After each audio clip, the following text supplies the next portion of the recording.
Good evening. My name is Ali Weissman, and I would like to welcome you all to today's program, an illustrated talk and a book presentation, The Borscht Belt, revisiting the remains of America's Jewish Vacationland, with Marisa Scheinfeld. Before we begin our program, just a small request to turn or silence cell phones and all other noise producing devices.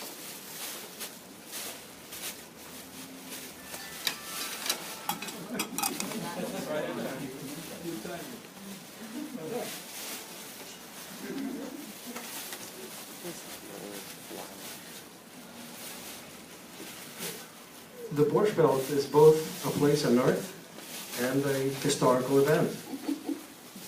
Geographically, lovingly dubbed as the Jewish Alps, it occupies the greater part of central Catskills Mountain region in the New York State. Historically, it refers to its golden years, 1920s to early 1970s, warmly recalled through the nostalgic lens of summer swims, Saturday night dances, and comedy performances, becoming part of the Jewish lore. Of course, there were quite a few books published about the Borscht Belt. However, very few attempted to look at this pivotal era in the American Jewish history, even through the prism of contemporary lens, perhaps even the lens of modernity, to address the fluidity of time as it slowly melts the vestiges of the bygone glory. This is what makes today's presentation and a book talk by our guest author, Marisa Scheinfeld, rather distinct from numerous other lectures about the Borscht Belt phenomenon. Few words about our presenter today. Marisa Scheinfeld was born in Brooklyn, New York in 1980 and raised in the Catskills. She received a BA from the State University at Albany and MFA from San Diego State University in 2011. Her work is highly motivated by her interest in the ruin or site and the histories embedded within them. Her work has been exhibited nationally and internationally and is among the collections of the Center for the Jewish History, the National Yiddish Book Center, the Magnus Collection of Jewish Art and Life, the Simon Wiesenthal Center, and the Edmund and Nancy K. Dubois Library at the Museum of Photographic Arts. And without further ado, I would like to welcome our guest speaker today, Marisa Scheinfeld. Thank you so much. Thank you for that very nice introduction. Thank you for everyone for being here, and to the library for asking me to speak. This book came out about 7 months ago, but it's a project I've been working on for over 5 years. And it's really based on a lifelong experience. Starting as a child, 1980 I was born, 1987 my parents moved up to what is called the Borscht Belt, and they still live up there. And moving into my years as a teenager when I worked at the Concord, and now as an adult and a photographer, when I've been looking at the region through a very contemporary lens and trying to look at history, but in a very different way than it's been looked at. And what we're going to do today is really journey through time, and we're going to travel back, looking at the Borscht Belt, its rise, its fall, and its impact, and then I'm going to jump into the photographs themselves. The Borscht Belt was located 90 miles from New York City, and its proximity to New York City is really what allowed it to flourish. Sullivan County is primarily the region, but it's also comprised of Orange County and a little bit of Ulster County. It was known for leisure, entertainment, the birthplace of stand-up comedy, and really forged so many social, cultural, communal bonds, many that extend to the present day. I imagine so many people in this room either lived it, worked it, celebrated it, heard about it, and if you haven't, I hope you do learn a little bit about it today. It was comprised of over 500 hotels and 50,000 bungalows. So it really was a monster. My book only focuses on the abandoned hotels. The hotels that for various political, economical, social reasons have been stagnant, meaning they haven't been repurposed.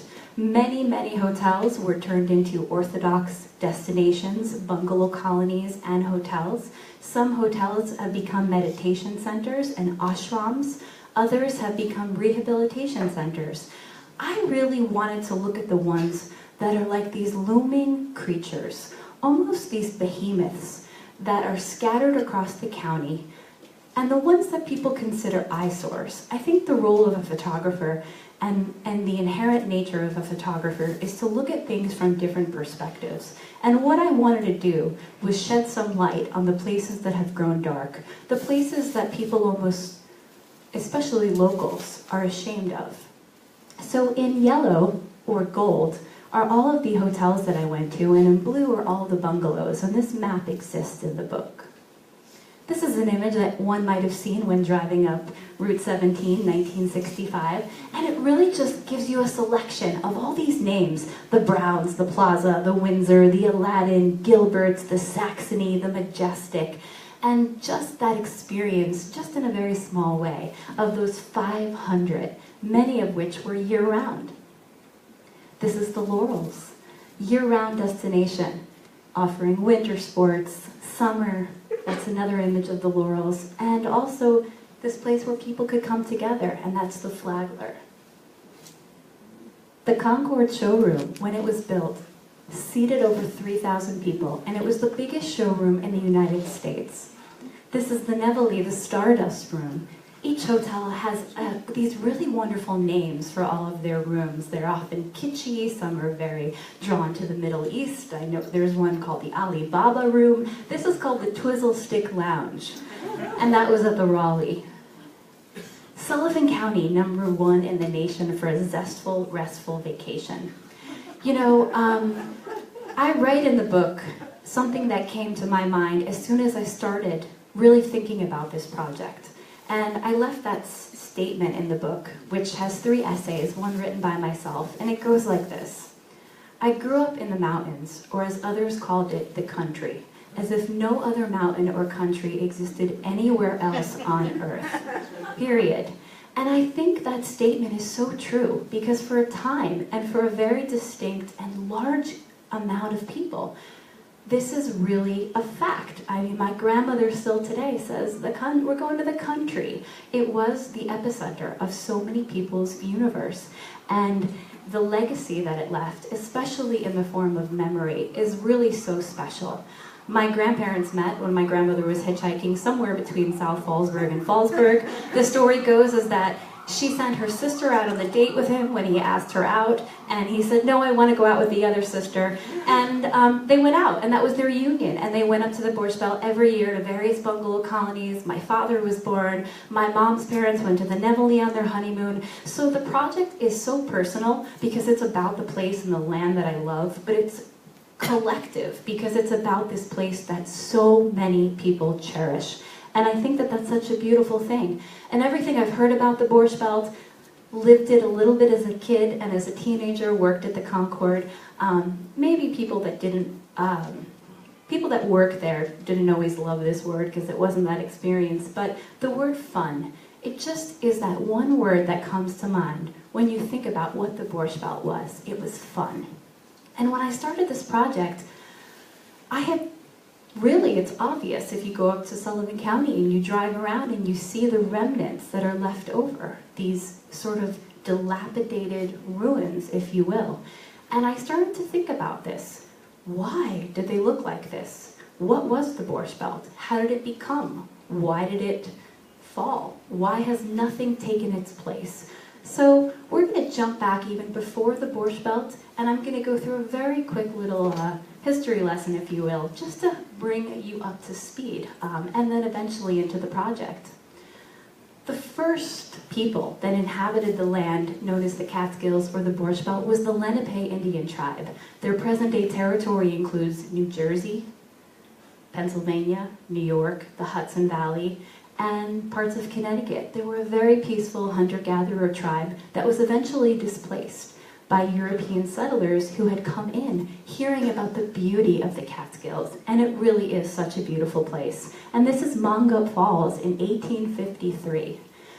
Europeans also wanted to go up to the Catskills for the rumored riches. And when I say riches, I mean resources. Think of an area 90 miles from New York City that was at the time really building up. So the first era that Sullivan County saw was the lumber industry. Think about a mountainous, rocky, rugged landscape with tons and tons of trees. Trees were cut down and logged down the Delaware River to build up cities like the one we're seated in right now, as well as Philadelphia and many other places. This is Daniel Skinner rafting wood down Skinner's Falls, which is still a very popular place to go in the summer. The lumber industry depleted as the natural resources were largely cut down, but what it did bring were little inns and restaurants, if you will, for the workers who needed accommodations and sustenance along their journey. The next industry that the region saw was the tanning industry, and that means tanning leather goods, taking bark from trees and using that reddish brown that they give, and using a process often with water, and this is the South Fallsburg, powered by the falls there, and another tannery. And it's said that Sullivan County tanned more leather goods than any other county during the Civil War. Ultimately, with the tannery came the roadways, came the O&W Railroad, came now accessibility from the Catskills to New York. But the earliest visitors to the Catskills were not Jews, like it's become known as the Borscht Belt, but they were fishermen who traipsed up to places like the Beaverkill River to fly fish. And these are some early fly fishing pictures. And then this is the Beaverkill Inn. So already we're starting to see a tourism infrastructure being built, ultimately this footprint. This is a very famous painting by Asher Durand, and it's called Kindred Spirits. And it depicts Catskill Falls in the background, and these two men contemplating nature, contemplating its beauty, contemplating what they don't understand about it, and trying to connect with it. And this painting became an icon of contemporary American landscape painting. And of course, writers and artists were also drawn. So now you have writers, artists, and fishermen primarily going up to the Catskills. 1900, this is an image of the Kiamish Casino. So like most of the United States, Sullivan County caught railroad fever. Soon, railroads were now traversing up to the region, and it really boosted this industry that was begun by fishermen, artists, and writers. And now people could go up to the Catskills for the fresh air, for entertainment, and to escape the stifling heat of New York that really just started today. Greetings from the Catskill Mountains, the best place on earth. And now we're moving through time. This is a very early postcard, and everything that it offered. Good hunting, pretty girls, freshwater fishing, water sports, bathing, winter sports. White Lake Regatta, 1907. One of my favorite things about doing this project was the amount of visual information I was really able to cull from to start building this timeline of the boom of the Borscht Belt. At the same time, when this early tourism wave that historians call the Silver Age was springing up, the area became known as a destination and for those afflicted with tuberculosis, and a lot of tuberculosis sanitaria began to open. On the left is the Loomis Sanitaria, which is still there, and on the right is the Workman's Circle. Locals did not like that the area was becoming known as a haven for the sick. The idea was that you can go up to the Catskills and breathe in fresh air and your symptoms would be alleviated. Also, the polio epidemic had struck in the United States. People were told to avoid large crowds, swimming pools, and as a result, many of the early, smaller hotels closed due to lack of business. And here we have the next chapter.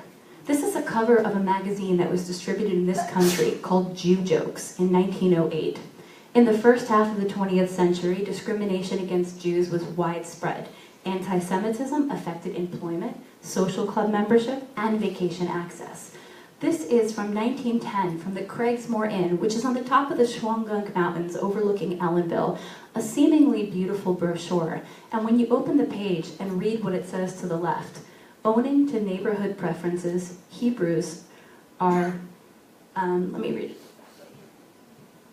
requested not to apply. And I've seen similar documentation from other hotels where someone applied for a job with a quintessential Jewish last name like Silverberg or Goldberg, and I've seen it. It says, "Dear Mr. Goldberg, we do not employ your kind. Thank you." Lots of lessons to be learned, but ultimately recognizing a growing Jewish immigrant population. So many immigrants were coming into the country at that time. American entrepreneurs started to purchase the small properties, farmhouses, and boarding houses in the region, because the idea of the American lifestyle also encompasses the idea of having a vacation. And Jews wanted to be able to go somewhere where they weren't persecuted, where they weren't locked out. So, greetings from Sullivan County, what eventually became known as the Borscht Belt. 50,000 bungalows and 500 hotels. For those that couldn't go to bungalows or hotels, there was something called the kochelein, and it translates loosely to Yiddish, and it means cook it yourself. So this image is of a bunch of women in a kochelein, where you would have a room, a little cabin, but it wouldn't have a kitchen. There would be a communal kitchen where you'd make all your meals. And another image that I found of a woman and her mother in 1927 in a kochelein. Grossinger's was originally a farmhouse, and this is the original main building. And later in time, Jenny Grossinger, the matriarch, and her staff. Grossinger's evolved into a mecca. It had its own zip code. It had its own airport. It had an indoor-outdoor swimming pool, ice skating rink. It was really the place to be, and has been put on the map for so many different reasons. But there were so many hotels, and they all competed with each other, built by the best architects of their day. On the left is the Hotel Zeiger, and on the right is the Tamarack. And now we're just quickly moving through time, really looking at the rise. These stairs I remember as a child. My grandpa was a card shark. And in 1987, when we moved up to the Catskills, I remember getting dropped off on the weekends, not as a guest, but really to visit my grandpa. And because the hotels merely had this fraction of the foot traffic that they once had, it was very easy to just walk in. And I remember that excitement of running up and down these stairs. This lobby was created by Morris Lapidus, who was a very big Catskills architect, but he also went on to build the Fontainebleau and hotels in Las Vegas. But this staircase, just triggers a lot of memories. The indoor pool in Grossinger's in 1960, also built by Morris Lapidus. This is the Flagler, probably one of my favorite postcards, and this has a big place in the book, because not only do you see the people engaging, but you see the mid-century architecture, and in the background, just that beauty, that reason why people on the weekends traipsed up there, sat in traffic, and wanted to get away. And people went to the same hotel year after year. Some changed. This is the Laurels, which gets overlooked. It was just as big as the Concord and Grossinger's, but someone once told me a slogan. The Laurels said, "Go to the Laurels and lose your morals." It was a big spot for singles. If you wanted to meet someone, that's where you went. And that's the wonderful thing about the Catskills, is it forged so many relationships that in turn made so many families as well as friendships. This is the Laurels in the winter. And a friend of mine opened the book up when she first saw it, and she opened it up to this page, I do not lie, and she said, "That's my dad." And her dad is no longer with us, and I think it was even more just poignant for her. He was 13 years old, and he worked at the Laurels, and they dragged him into the postcard because they wanted to make an image. So it's just the full circle stories that I've heard from people, and how many people are connected, whether they lived it, worked it, celebrated it, is just massive. The Charles and Lillian Brown's Hotel showroom, 1968. And entertainment was huge in the Catskills. It was huge. And I'll get into more of the entertainers. But each hotel also competed not only for the bigger pools and the nicer lobbies, but also the better entertainment and the better acts. And this is Grossinger's in 1959. the dining room at Kutcher's. I was never a guest at the hotel. I was a trespasser as a child, and in many ways I'm a trespasser as an adult. It's ironic. But I've heard about the food experience at the Catskills, and it was an all-you-can-eat experience where you could order 5 steaks and send them back because you weren't happy with the way any of them were cooked. And it's easy, that cliche term with photography is a photograph can speak 1,000 words, but this one does. On the left-hand side, you have this woman in glasses looking on, and next to her, a man blowing his nose. Here, there's an interaction between these two women, and they're both reaching over and maybe handing each other a piece of food. But what's happening is the man in the middle is totally ignored, and he's practically choking on his food.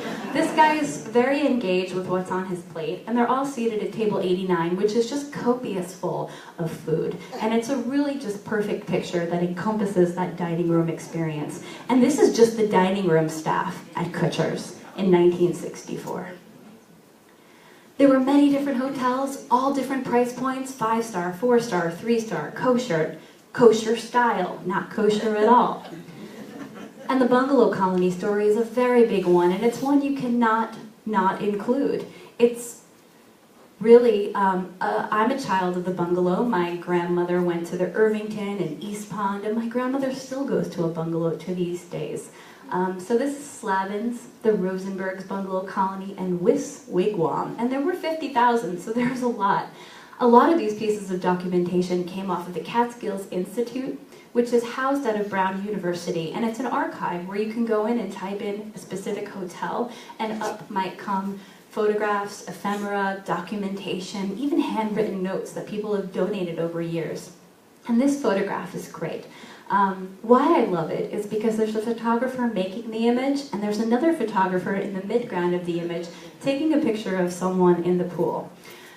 In the book, besides my own essay, there's an essay by Jenna Weissman-Josselit, who is a phenomenal Jewish American historian, writer, professor. I mean, her list goes on. And she wrote such an eloquent, but also very witty essay. And she writes, photography to the Catskills was like cream cheese to bagel, because they just went hand in hand. Photography played such a role in the Catskills experience. Here are 4 women seated in 1943 in a bungalow colony in Monticello. And I love not only the structure of this photograph, how they're seated diagonally and it goes right into that bungalow, but their youth and their elegance, just a beautiful photograph. This is a photograph of some counselors at camp, because the camp was also an experience in the way people worked. Many people paid their way through college, paid their kids' way through colleges, paid their bills. It was a huge source of economy. This is just a simple photograph that I actually found on Facebook, which has so many sites dedicated to it about the Borscht Belt. But I love, we're seated right at the table with these women playing cards. And these are my own family archives. Photography really, it has such a beautiful power because it can just take a slice of life at that specific moment and preserve it forever.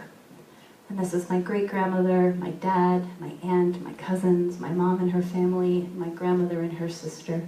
And that's me and my grandpa, just to give you some proof that I did go at Kutcher's on the paddleboard or on the lake there. This is my favorite piece of documentation that I've ever found, and it's called the Take It Easy Dizzy Correspondence Card for the traveler to the Borscht Belt who was so busy having fun that they didn't have any time to write. So they just checked off.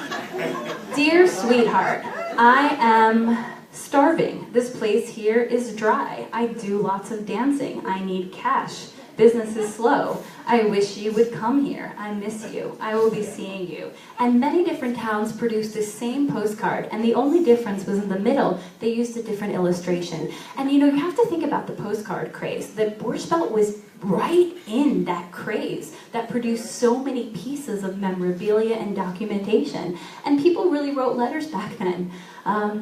Can't really talk about the Borscht Belt without talking about the huge celebrity presence. And there are so many, but here's a few. Paul Newman, Elizabeth Taylor, Duke Ellington, Louis Armstrong, Sammy Davis Jr., and Eddie Fisher, who caused a very big scene with Elizabeth Taylor because he had actually married Debbie Fisher at Grossinger's and then brought up Elizabeth Taylor to also get married there.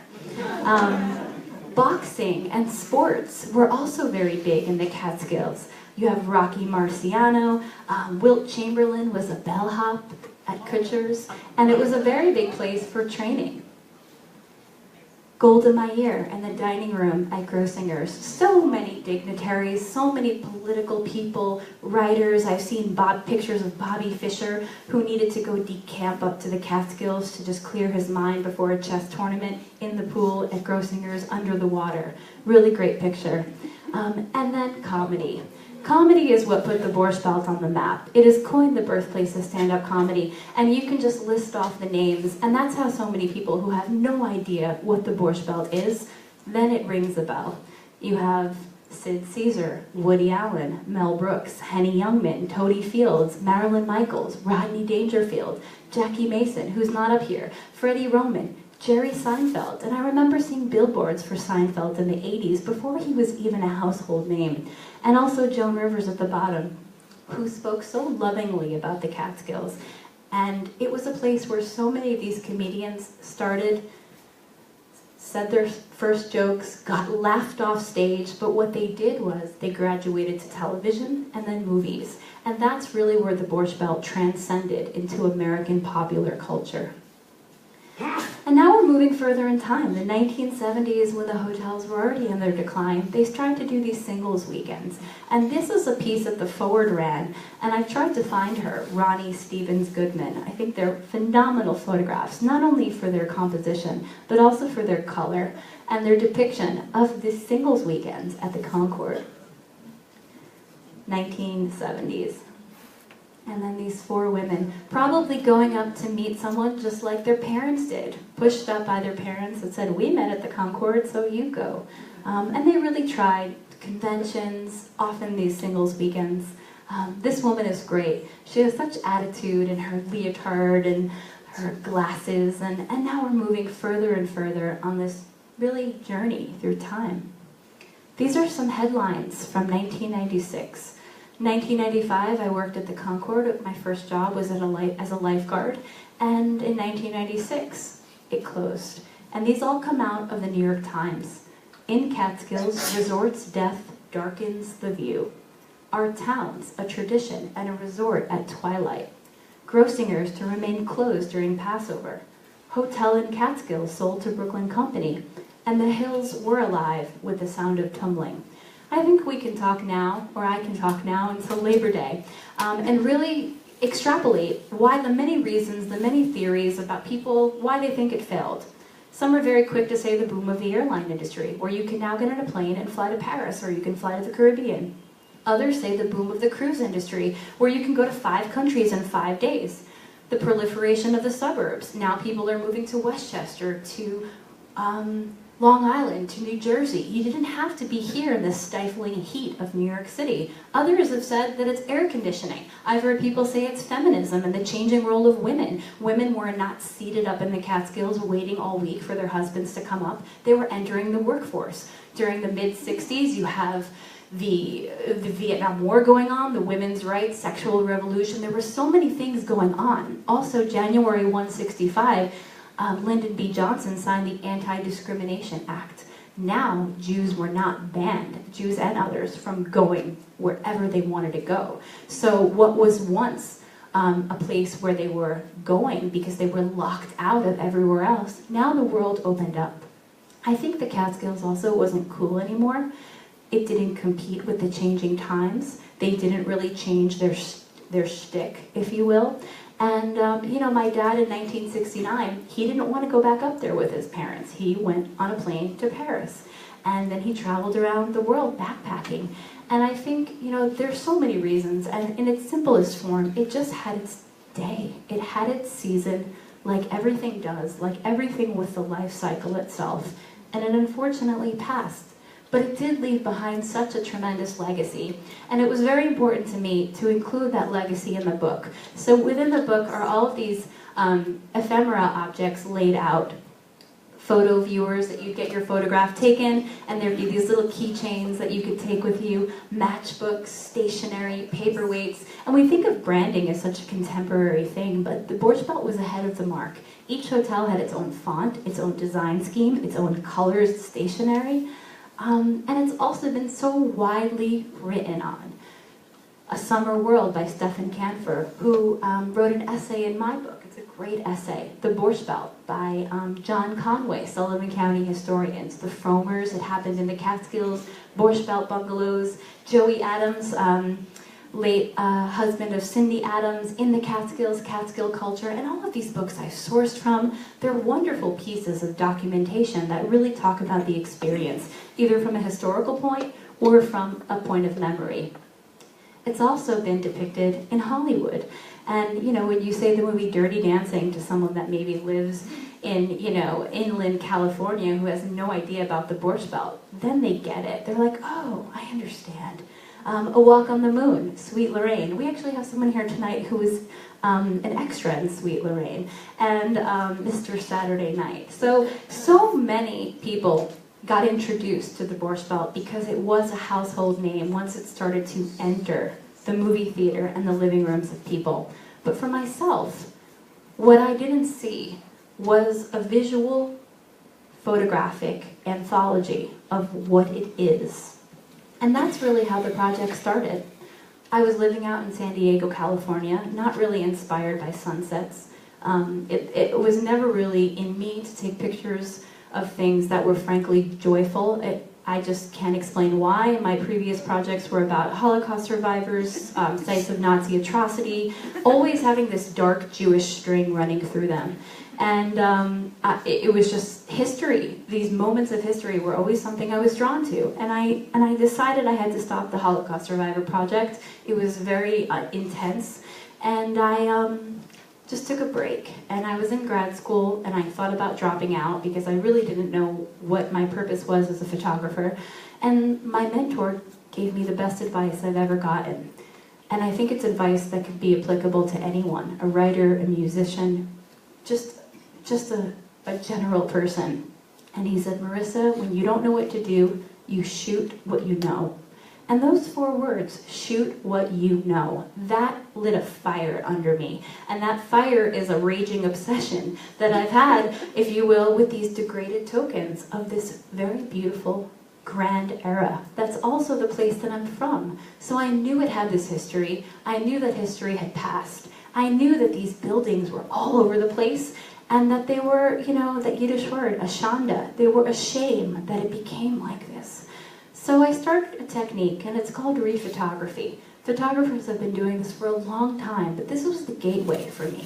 And it's the act of repeat photography of the same site, with a time lag between the 2 images. It's essentially a now and then, and it's a visual method used to understand change. So I take a postcard, a simple postcard, and this one in this case is the lakefront promenade at the Laurels. And I go to the Laurels and I try to find the exact place that that photographer stood, at the exact perspective, the exact height, and then the images are meant to go together like a diptych.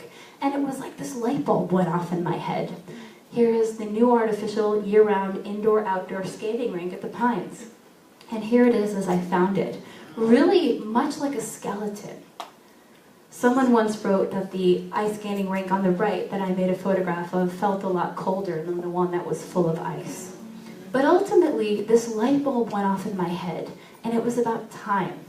What happens over time? How does it alter the environment? How does it change? What stays the same? What is constant? The indoor pool at the Laurels, this bean-shaped pool. And then, as I found it in 2012.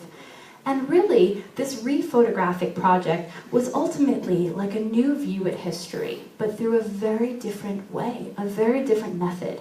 And here you go, you put them together. And I did this over and over and over. This is Shanks, which turned into an Orthodox bungalow colony. But I went before the season, and they let me photograph. This is the new Jenny G building on the left, and the same building in 2012.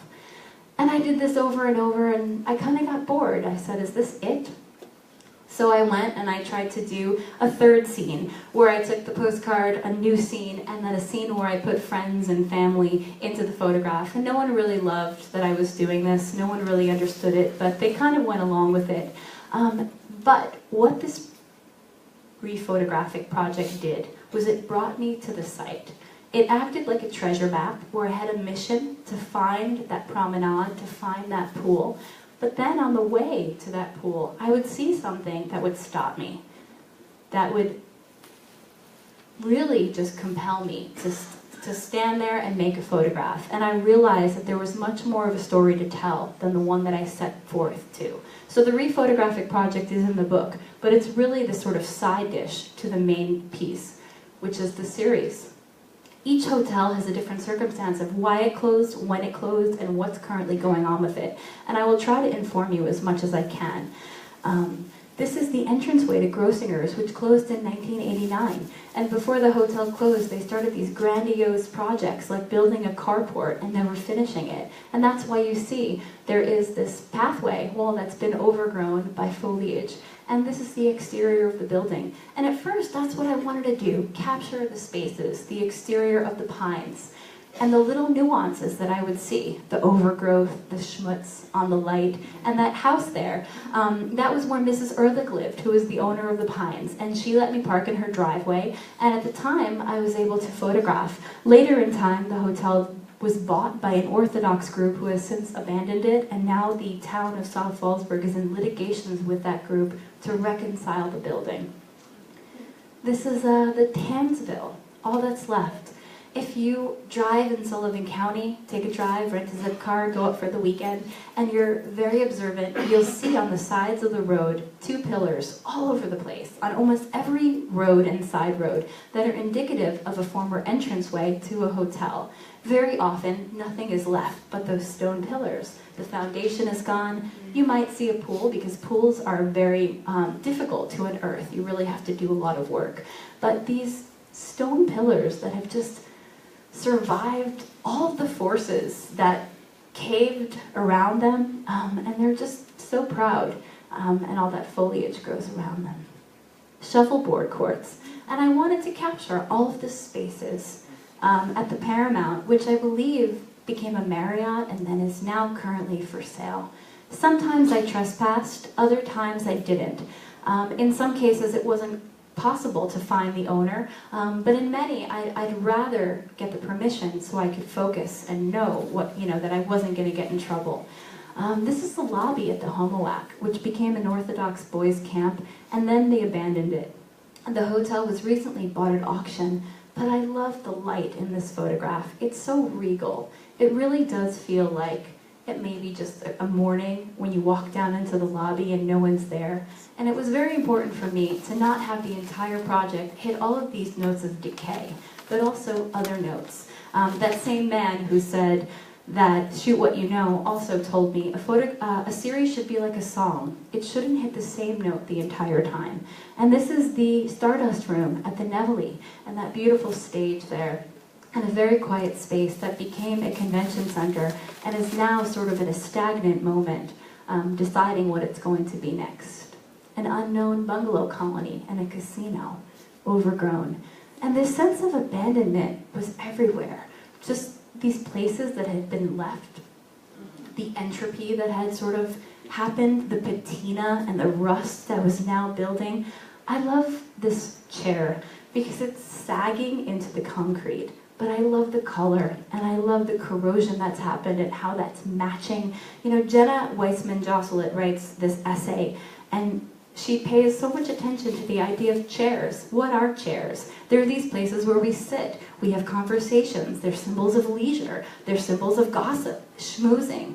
And they've lost their moorings. I don't touch anything. I don't move anything. This is as I found it. And this is the Vegetarian Hotel, which was built in the 20s just for vegetarians, which is kind of a rarity in the 1920s. 2 lights that you might use to read. The quintessential hotel guest room without a bed at the Paramount.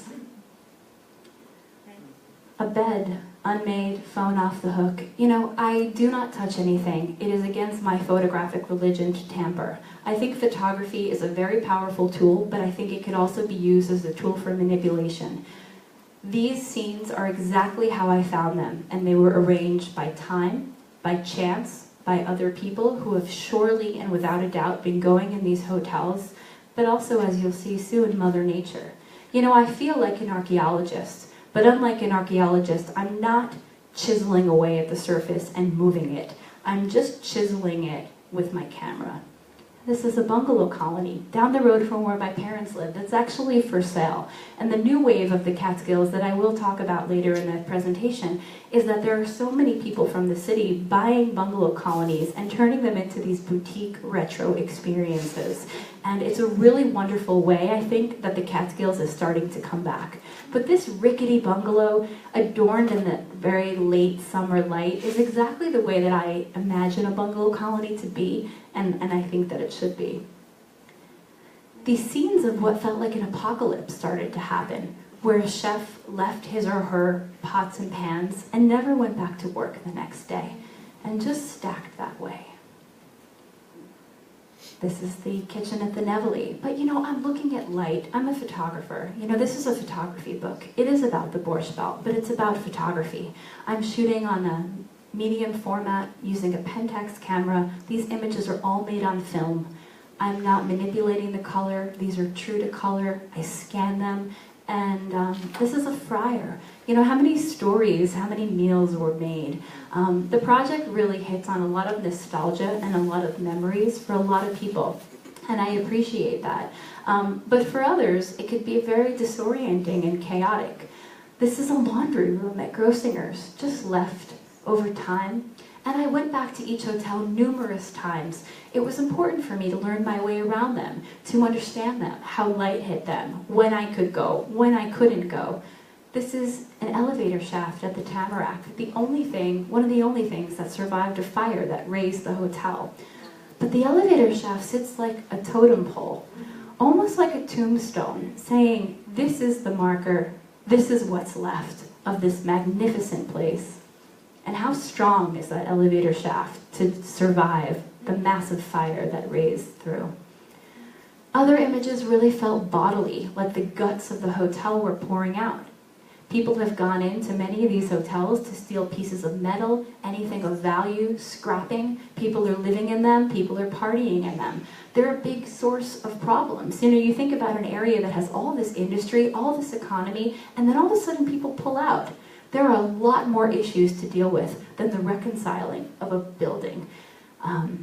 So that's the unfortunate nature of many of the sites. But others like this, you know, it's like, I talked about the Borscht Belt being the center of people's worlds, and that's why I love this photograph, because this bowling alley is like the earth. Then this repurposing started to show up. A showroom that was always meant to be a showroom at the Commodore Hotel in Swan Lake, devoid of chairs, was now turned into a skate park for local kids.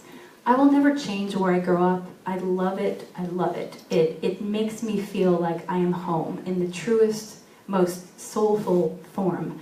But when the Concord closed and the Pines closed, and I witnessed that as a high schooler, everything else closed. The only thing open was the Chinese restaurant and the bagel bakery. All the boutiques closed, the stores closed, people stopped going. So it's not really that difficult if you look at it in the perspective of why kids would turn this area into a skate park, because the town didn't have the resources to make their own skate park.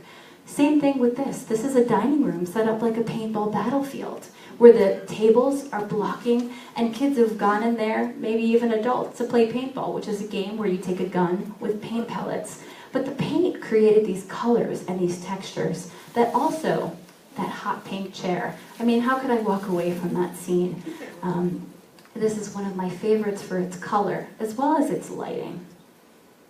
This is the lobby at Grossinger's, and a lot of people like to tell me this isn't the lobby, but I will say this is the lobby that they wanted to build right before they closed. It was going to be the new Grossinger's in 1989. That has never happened.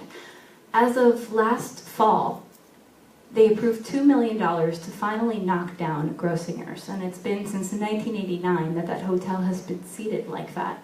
And my theory is that they started to paint. And you could see at the top this very pale peach, indicative of a 1980s color palette. And they never finished. They stopped around this point. And the rest is spackling, and then it's been completed by the hand of graffiti artists who have gone in there. Other images are very comedic. Who set up table number 12? Put green, wrapped up glasses, fake fruit, set it up like there's a meal going on. But again, in this chaotic, disorderly dining room that is just reigning inside. And that's why the project, it's so easy, I think. So many people say, your book is so sad, it's so sad. Yes, there is a pathos that runs through my entire project. There is a melancholy that resides. This book is about loss. It's about the loss of the Borscht Belt, the changing of the Jewish community, the changing structure of even as Americans, how we just use and then we discard and we move on to something new. But images like this that are a little bit more joyful and comedic are important for me. Also images like this that have this dialogue of narrative. Finding these chairs all facing each other felt like there was a conversation happening, or like a conversation had just happened. And that's where I started to think about the idea of the ruin. We think of ruins as these places that are thousands of years old, that we have to traipse to the Middle East, to Tibet, to see, and all of the feelings that the ruin conjures up. But these are modern-day ruins seated in this country. First, it's like, wow, how did that happen? How long does that take to happen, and why did it happen? Then there's this wonder. This beautiful building built by that guy Morris Lapidus, who also built the Fontainebleau. This architectural gem and these 4 seats there. The ruin is not inert. It is not dead. It is constantly shifting. It evokes feelings of romantic, sort of this romanticism, this feeling of the sublime, this feeling of awe, this feeling of adventure. This is the Persian room at the Pines, and if you notice in the back, there's a red curtain that hangs, and it's just as lush as when the hotel was open. But as you move out into the photograph, you see the markings of paintballers, time, peeling paint, and then on the carpet was that next piece that kept me going back. It was just this wondrous reclamation of Mother Nature, who was slowly but inevitably reclaiming the land that was originally hers. And this is the Palms, and all you can see is the letter S. It was formerly known as Zeigers and also the El Dorado. And when I drove by this hotel last summer, this building was completely razed. And I got the feeling for the first time that, while these are photographs, and I intend them to be documents and also pieces of art, they are also proof of existence. Because unfortunately, historians have written a lot about the Borscht Belt, but there is not a museum, there is not a marker on Route 42 that says, here is the road where there were 300 hotels from 1920 to 1970. There is nothing of that kind. So in a small way, I feel like this is proof of existence, that this did happen. No matter how you take these photographs to look, they are living proof. And ultimately, this is not there anymore, but who will ever know that Ben E. King and the Shirelles played that hotel? I heard the story where someone was on their way to the Raleigh, and they were going to go see a band play, and the band canceled. And they decided not to go see the opener act, because it was a band that no one had ever heard of called Led Zeppelin. And it just shows you how many bands, musicians, entertainers just honed their skills were the opener that no one goes to see in the Catskills. This is like Mother Nature is just sort of this creeping in monster in the glass here. This is the greenhouse at Grossinger's, and it's just as alive as when Grossinger's was open, but in a very untamed way. Stairs leading from the outdoor pool into the Persian room where that red curtain was at the Pines, and an up-close version of them where there's this competition going on between the man-made green grass and then Mother Nature, where you can't really even tell where one ends and the other begins.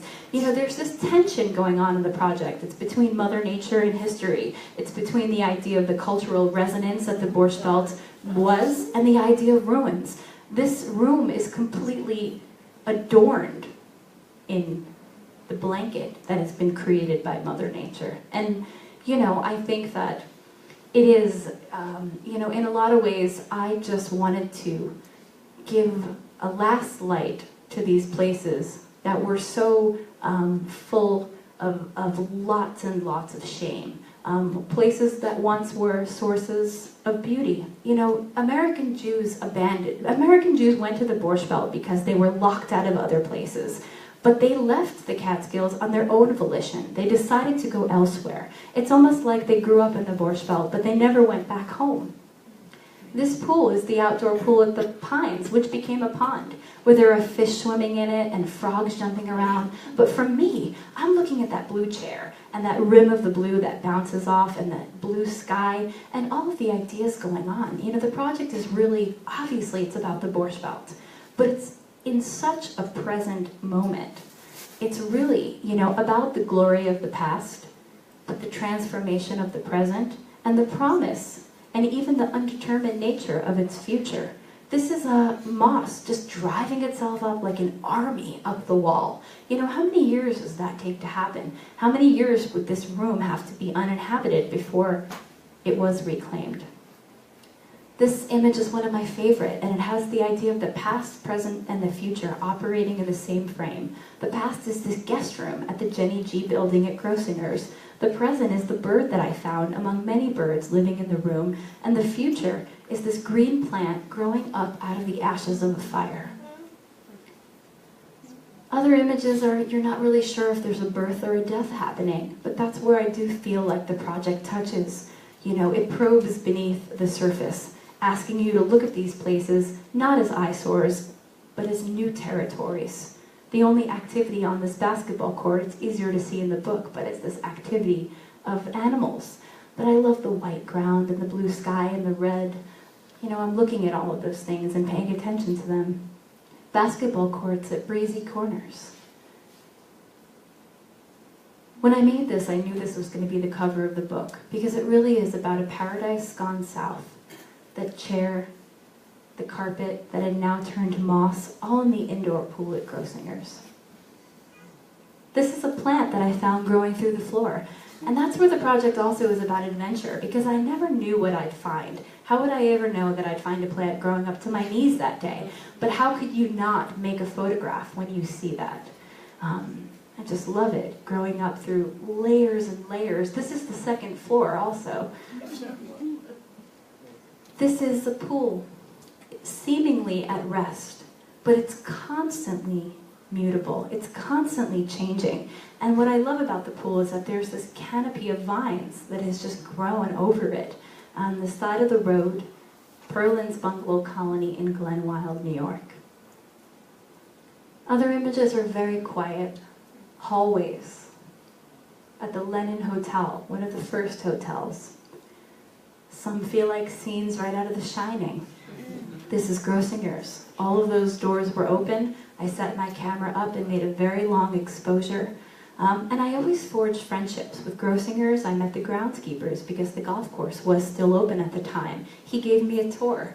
Every time I went, I texted him. I said, hey, I'm going. Because people are arrested at these properties. People are going in. They're very tenuous. They're very unstable. This is an image of a man who was coming to kick me off of a property, and I had to make a photograph of him. But it's my reminder to thank every single person, stranger, friend, family member who accompanied me on every shoot, because I very quickly realized in the beginning that I could not do this alone. Yes, I made the images by myself, but I always needed support. I needed someone to come with me. What was I going to see? Who was I going to encounter? What if I fell through the floor? What if I got arrested? At first, I had a lot of commentary. There's nothing there. I would hear that over and over. Why do you want to go there? There's nothing there. And after a while, I asked myself, like, am I mad? Is there nothing there? But I think that there is so much there. And I'd say quietly to myself when I'd ask someone permission to go into the hotel, well, you're not looking. You're not looking. This unmade bed at the Tamarack, this sort of past, the present, the phone off the hook, future, Mother Nature creeping in. And I love the contrast between the very light and the utter blackness. And this is the back of the book. This is one of my other favorites. Objects of personal discard, a prayer book just opened like that, where the edges of it felt like it was actually burned. cards. This one I made for my grandpa because it just reminded me of him. Even checkbooks on the floor there, poker chips. They're still lives in a way. Ice skates cast aside at the homoac, whoever used them last. And the antithesis to those ice skates, one sort of covered in almost these maggots of time. A logbook at the Concorde, logging in visitors in and out of the hotel. And all the structures, they've been just chiseled by time, by nature, and by humanity. This rotary phone, this great pale blush pink off the hook with layers of muck.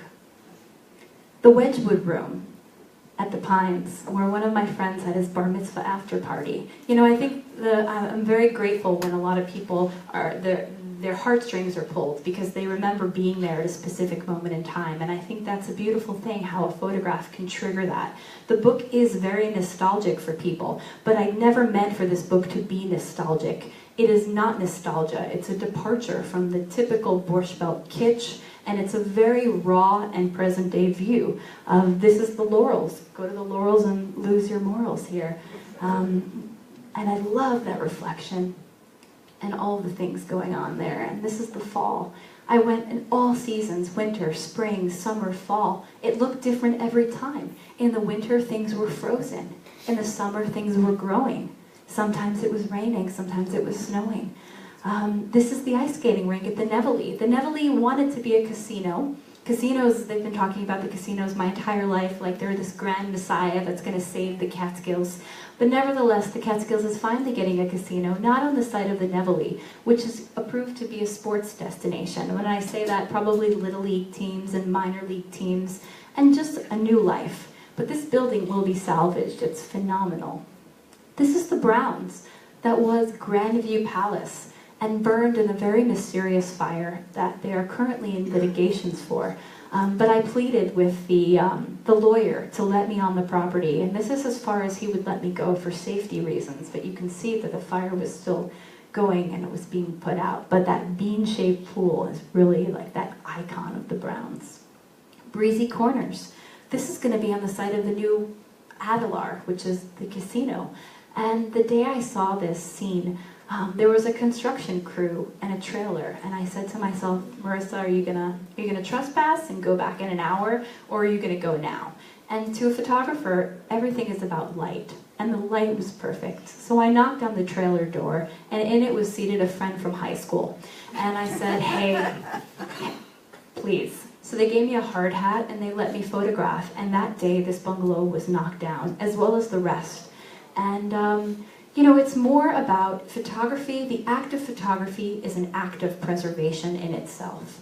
And that's where I feel like there is this element of the project that, that still remains long after the physical structures are gone. This is the Revolution Room where Jethro Tull played.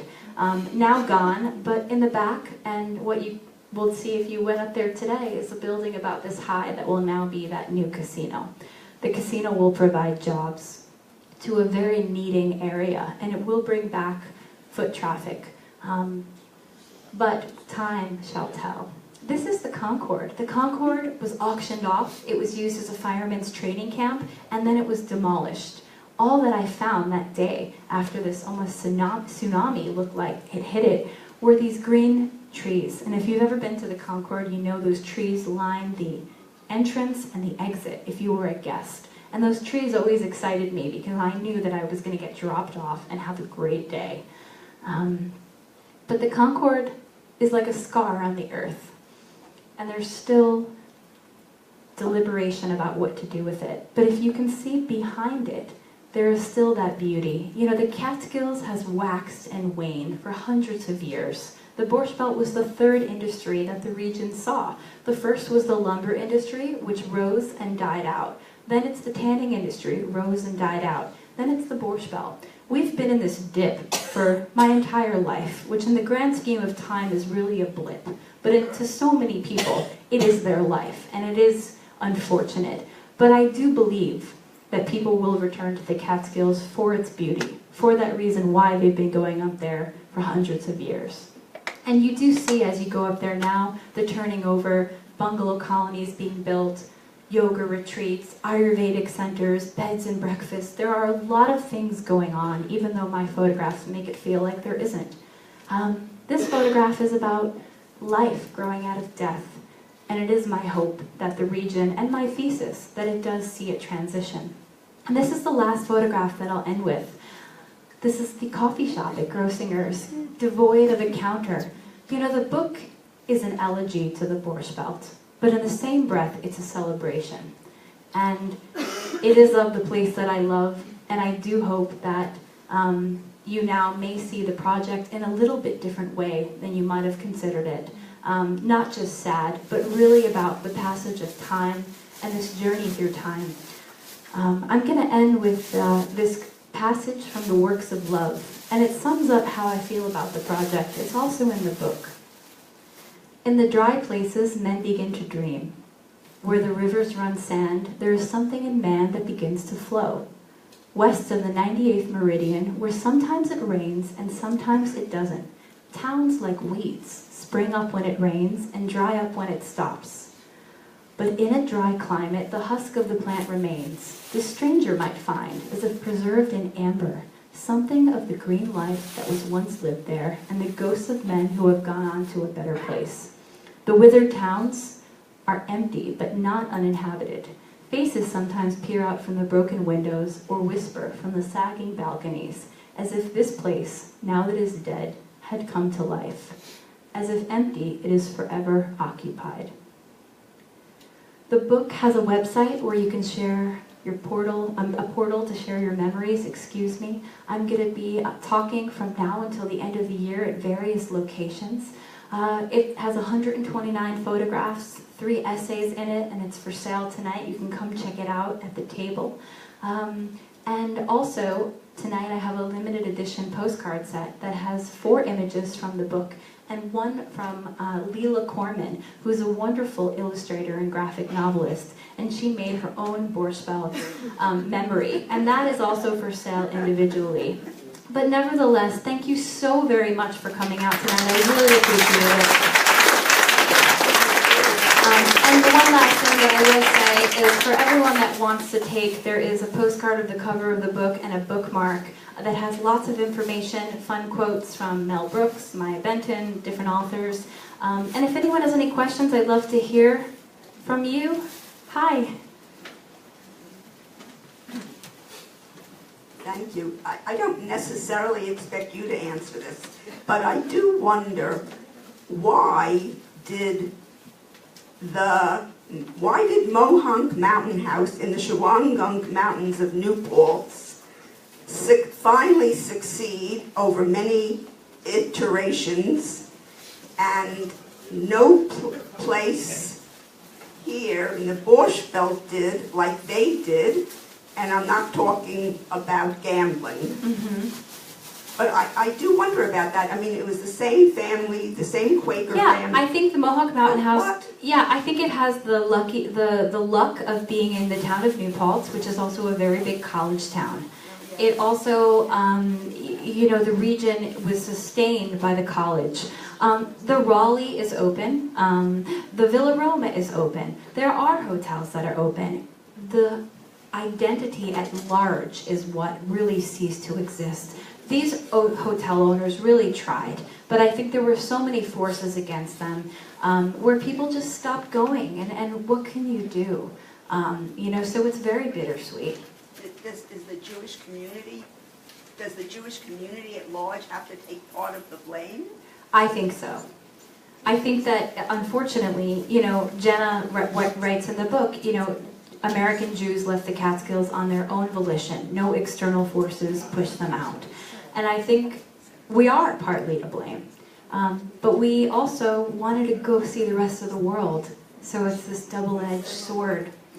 Any other questions? Yes? You mentioned taking pictures in various seasons. But what I noticed is that there were no pictures for sunrise or sunset or moonlight photos. Was there any reason why you didn't do those?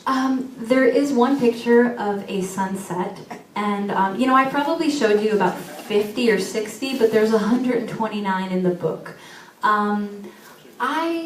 There's a picture of Kutsher's at the sunset where you can see it looks like New Orleans after Hurricane Katrina, where there's one building and literally all of this swamp, and in the background is the sunset. It was never my goal to take a picture of the sunset, but there are images that evoke the colors of the sunset and the sunrise just because of the time of day that I was photographing. So yes, there are. Any other questions? Yes. Yeah. What art university you went to? School? I went to SUNY Albany, where I was I started out at the School of Visual Arts and I dropped out. Then I went to SUNY Albany and was an art major and a Judaic Studies minor, which I think really started to infuse my art making. And then I went to San Diego State University and got my master's in photography, and then I worked at a photography museum for 4 years. So I really started to look at a lot of photography before I started this project. Yeah, that was the school. Yes? Yeah, I think you mentioned that some of the bungalow colonies were coming back. Yeah. And who are they appealing to? Were they Sure. secular Jews? Or? Secular Jews, just people in general. There's one in specific called the Glen Wild, Glenwilde. They opened in Mountaindale. They took this bungalow colony and made it a boutique bungalow. I see another one on Instagram called the Red Rose. There are a lot of places to go in Narrowsburg, Livingston Manor. You know, there are so many towns in the Catskills that are springing up. Pockets of the western part of the county, Canyonga Lake, White Lake, where you could go and just have an amazing time. I mean, I run up there whenever I can. At large, Monticello is still really, it's the epicenter. It's still really pushing to try. But there are many, many places to go. There's going to be, Kutsher's is now going to be an Ayurvedic yoga and meditation center. The Brickman has long been the Shivananda from India, where you can go and do yoga, and you know, there are these different flavors happening up there, and I think that if the county can balance the incoming casino with this idea of ecotourism and the idea that nature is the reason why people have long gone there, then I do think that they could find a new era. It will never be what it was. You can't recreate it. But I think that it can be again. And I think if you look at places like the Hamptons, where most people are priced out, where most people don't want to get off work at 5 o'clock and drive up to Vermont, you can now buy a house, rent a house in Sullivan County for under $200,000 easily and buy a whole house. And now you can have a place to go. I mean, I've seen condos for sale for $40,000, $50,000, you know, to a family. That is a new destination, to a couple, to a group of friends, you know, and I do think that it will see a new life. Any other questions? Yes? Not a question, a comment. I remember, you know, as a kid, when I would go 1 week a year, we went to the Shanks Hotel in South Fallsburg, and you always see the billboards, you know, so many miles to each hotel. And the one hotel, the Grossingers built every other billboard said, oh, we have an indoor pool, we have a this, we have a that. Grossingers, all they had was Grossingers has everything. They did. You know, that was, if you read John Conway, who's the wonderful Sullivan County historian, you know, he writes a lot about this idea of the Fortress Hotel. And Grossingers is an example. And a Fortress Hotel is a hotel that you can go to that's basically all-inclusive. You don't have to leave to go to town to get a cup of coffee. You can go see a movie. You can go play bingo. You can go see an act. It's the model for what became all of these all-inclusive hotels all over the Caribbean and anywhere in the world where you want to go to an inclusive hotel. That's really what the Borscht Belt was. And Grossinger's did. It had everything. And I think as a result of those Fortress hotels, the local economy started to falter. And that was the beginning of that end. Yes? When you were making the book too and doing the photographs, did you have any sort of scary experiences either being kicked off property or just with a building being unstable? Yeah, very early on I was almost arrested by the cops at the Pines who didn't understand why I was there because most people that they pick up there are demolishing. or living there. I didn't encounter rooms that felt warm, and when I say warm, it was clear that someone was living there, and I always backed out. It was a reason why I always had to bring a friend for that safety. I mean, you know, I'm 5'5".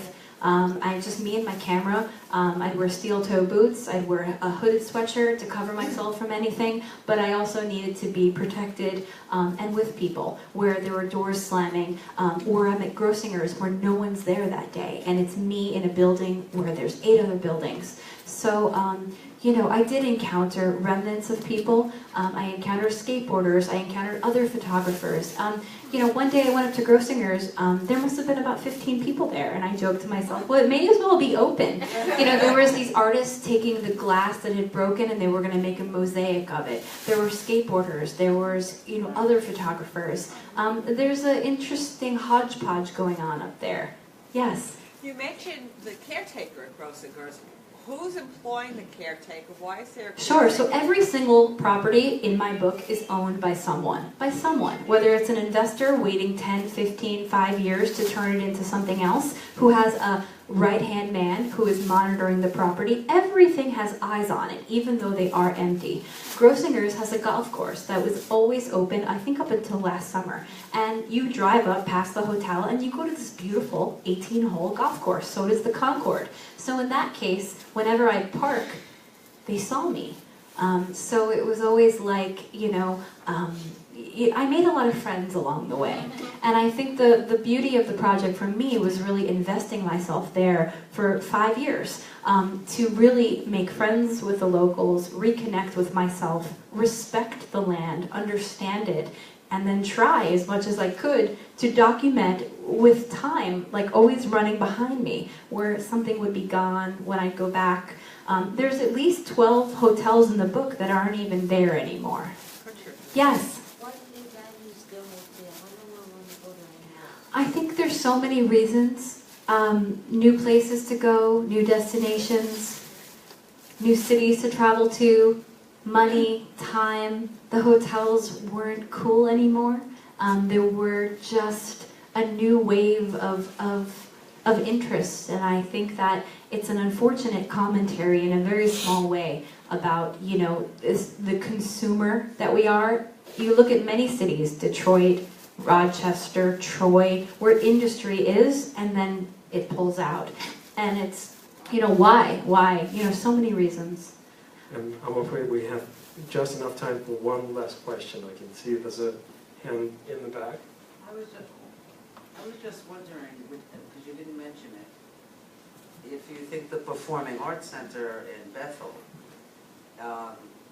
if there were more places to stay, more hotels or B&Bs, it could become more of a Tanglewood, or could bring I think more that, in than even the casino will. yeah, so on the original site of Woodstock opened Bethel Woods, the Center for the Performing Arts, where they've opened a museum dedicated to Woodstock, and they have bands. I've seen Stevie Nicks play there, Santana, I mean, great acts. There are more and more hotels opening every year.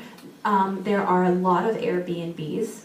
There are a lot of people purchasing homes, and I do believe that Bethel Woods is bringing that cultural destination to go to.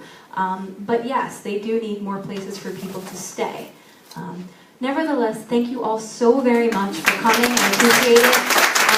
Feel free to take some of these, and I'll be at the table if you want to talk or check out the book. Thank you.